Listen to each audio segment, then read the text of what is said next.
welcome back to Anti-King. I'm in a different room. If you can't tell, I've actually already smoked. I already recorded this video. I'm re-recording the intro because in moving all my equipment into this room, I forgot to reset my microphone as the microphone. And so those intros sound like this. Anyway, I'm getting off track. There's so much going on here. The dude has So anyways, let me try to cut this down real quick because I don't feel like doing the whole thing again. I've done 2 of these already. The whole premise was basically that this guy used to work at a cannabis grow in Humboldt County in like 1993, where he overheard that Sasquatch killed a bunch of people, like chopped them up, ripped them up. To me, it seems a lot more likely that it's some kind of a like serial killer or gang or something. Man, I'm just trying to remember all the shit I said. Anyways, that guy has been calling around and just kind of asking people if they've heard of that, and most people obviously are like, no, what the hell are you talking about? But I think if I remember right, at the end of the first one, he gets one person to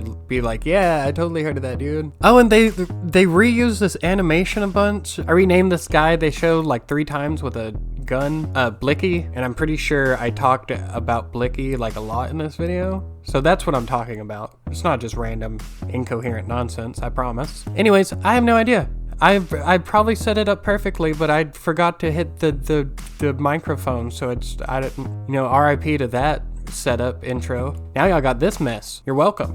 Meet me in split screen and let's get to it. Bah! Can't find a fucking lighter. So I gotta light it with a match, like fucking Benjamin Franklin or... Getting high in 1859. Margaret, fetch me my quill. Hey, welcome to Split Screen. Jesus Christ. Let's jump right into it, right? Okay. Sasquatch. Might get it off here. See, and right off the... Here you go.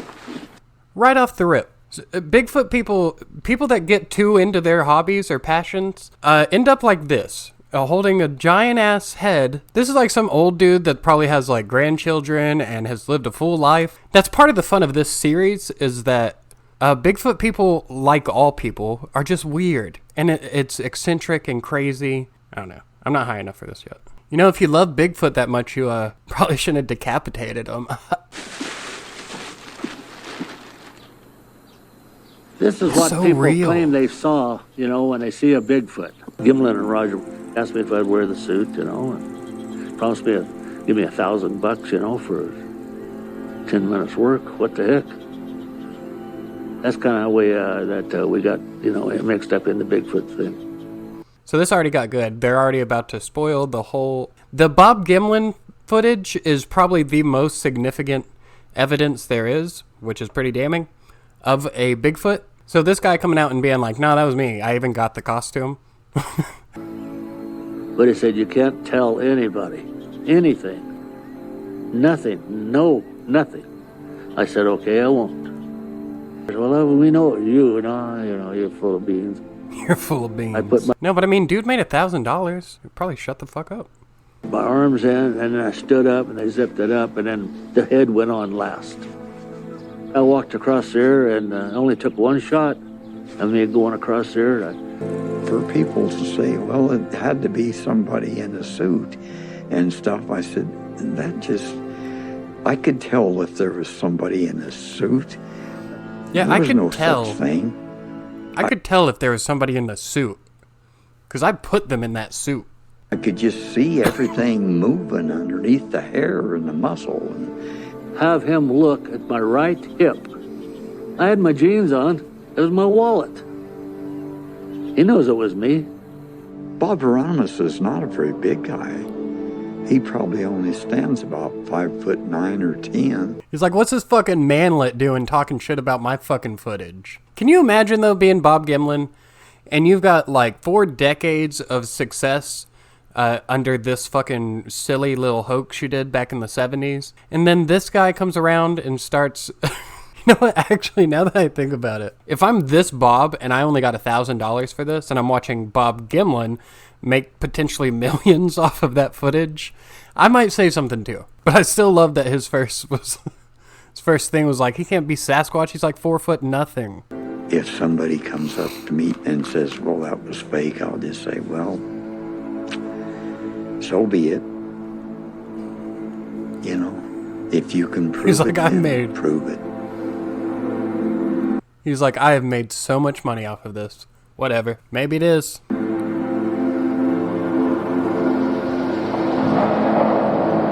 Squat! I've been chasing this crazy fucking story I heard in the fall of 1993 Right here. Oh, shit. about a Sasquatch. Okay, so this is the guy. This is the guy I was telling you about that's been calling people and just asking, you know, have you heard this crazy story? Most people have said no. I'm pretty sure it's been a couple months since I watched that first episode, but I'm pretty sure at the end of that episode, somebody was like, yeah, I've totally heard that. Come talk to me. And that's the last thing I can really remember, so I think that's where we're going to pick up here. Also, as I've noted before, I don't think Bigfoots have red eyes, but we might get to see Blicky. Tearing 3 guys apart on a cannabis farm. They in Mendocino reused this County. little animation sequence like 10 times in the first after episode. weeks of trying, finally got a David hit on somebody Holthouse. that had heard the story. This guy, Razor, he keyed in on, yeah, that rings a bell. And he had 2 critical pieces of new information. One was the 3 guys that were killed were Mexicans, and 2, that the location was not only Mendocino County, but specifically Spy Rock Road. Now, private investigator that I hired Okay, yeah, see. kind of disappeared for a couple weeks. Oh, yeah. And then he just came across with this text. I forgot. That's like the craziest part. He hired a private investigator to look into it. And the private investigator, who, by the way, was just like, probably just got a payday and got the fuck out of there. But anyway, the private investigator texted him and was like, you need to leave this alone. Like, this is deeper than you. It goes all the way to the top, or whatever. And that was probably the most interesting part of the first episode. That was like, A, saying that he quit, and B, like, you are venturing into dangerous territory with this investigation. He won't return my phone calls, he won't return my texts, he won't answer my emails, like, nothing. Hello? Hey man, this is David Holthouse. I don't know what your schedule's looking like next few weeks, you know, a Pretty month sure out, this something is like the that. guy. But if, is there any way we could knock around a bit together up in Mendo? That said he heard the story. Yeah. You look at local news coverage going back decades, you know, stabbing on Spy Rock, shooting on Spy Rock, murder on Spy Rock, Spy Rock, Spy Rock, Spy Rock. This was another thing I talked about in the other one. I think there's a real possibility that there was like a crime syndicate, or even like it was the 70s, like a serial killer out on Spy Rock Road. And one dude said Sasquatch, and the hundreds of stoners that were there at the time were just like, yeah, that checks out, man. Because it was protected in a way by the locals. It was one of those areas where there was a potential for a heightened amount of violence. It wasn't the first time I heard someone got killed up there.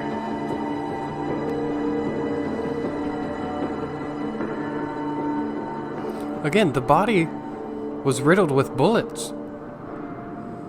Is Sasquatch Blicky? This dude is fucking drippy. For those who don't know, what was CAMP? CAMP stood for the Campaign Against Marijuana Planting. And it was a wait, multi-agency task force that was developed in Oh, this dude's a 1982 fucking cop. No, to fuck eradicate this dude. marijuana in California. In the same Northern California hills where the giant redwoods have grown for centuries are now hidden patch after patch of marijuana plants, known here as Humboldt Gold, America's most potent and profitable variety of the illegal drug. The first time I heard about camp was when I saw helicopters landing in the meadow of the school where our kids went to school.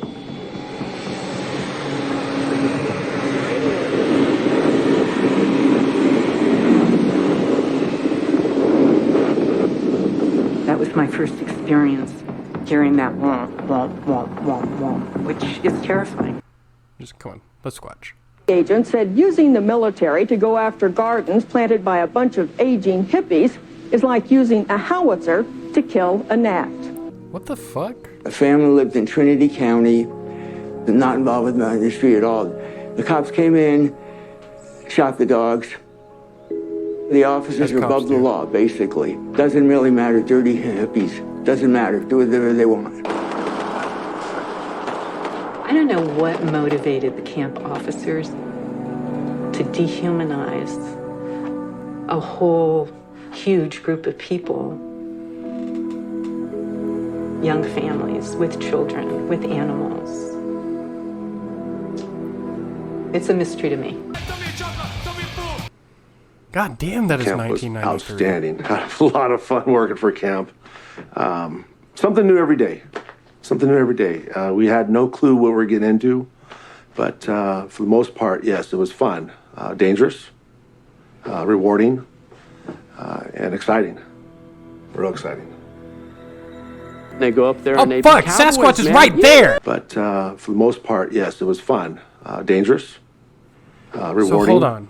Fuck! This is so much deeper than I thought. So what I think this means from this photo is that the Squatch was sent to murder hippies by the army and camp as part of the war on drugs. Holy shit, I figured it out! That's it! I uncovered the whole conspiracy right there. Bigfoot is not a myth, he's real, and he's a CIA asset. It's safe to say the more remote you are in Humboldt or Mendocino County, the more lawless it is. Well, yeah, I mean, even though the height of the war on drugs has been diminished, most of the cannabis grown up here still is going to go toward the black market. That's changing, you know. That's why I shifted to participate in the regulated market, but the unregulated market is still bigger. It might be in California. I've heard it is really expensive there. Hi, is this... could I come see you this afternoon or this evening in Laytonville? I could be there in about an hour. I'm close to Ukiah right now. I read to them as crooked as they are. It's always been the case since I was very young. A lot of the stories that I reported and wrote, I was chasing monsters in the sense that I was, pursuing my own demons that lived in my head. So as much as I didn't want to end this on like a bummer note or anything, a quick trigger warning for a sexual assault mention. The main guy in this is about to go into a story about how he was sexually assaulted as a child, and as an adult, he goes on to kind of hunt this guy down, and he even planned to kill him. And he ended up getting arrested for that and doing some time in jail for it. He goes really into detail with it, so I'm not going to show that part of this, which I don't know if that's the right approach or not. But personally, I haven't been through this, and I don't want to pretend to understand what people who have would feel hearing those details. That being said, though, it's in here for a reason. That his jail time, whatever it might be, is probably going to come up later. I didn't want that to not make sense in part 4 or 5 or whenever it comes back. So anyways, no comfortable way to transition out of that. Thank you guys for watching this. We learned today that Sasquatch is not only real, but in fact a CIA asset who was engineered. Was he engineered? I guess we don't know if he was engineered, but fuck it. He was engineered by the CIA at the height of the drug war, specifically to target aging hippies growing cannabis in Humboldt County. I cracked it. Woohoo. Every Sasquatch hunter can go home. I figured it out. Don't worry about it. No, but really. Last week I put out a new video about forgotten 80s horror movies. That's a really good one. I'd love if y'all watch that. So anyways, wish me happy birthday. I'm kind of freaking out about turning 30, but I'm sure plenty of you guys are 30 and can be like, yeah, it's not a big deal. Also, here in a couple days, I'll do my first Forgotten 70s gems. And I don't know, I'm having a lot of fun doing these kind of like decade-based horror looks. But anyways, if you haven't already, please like and subscribe. And yeah, stay safe. Bye.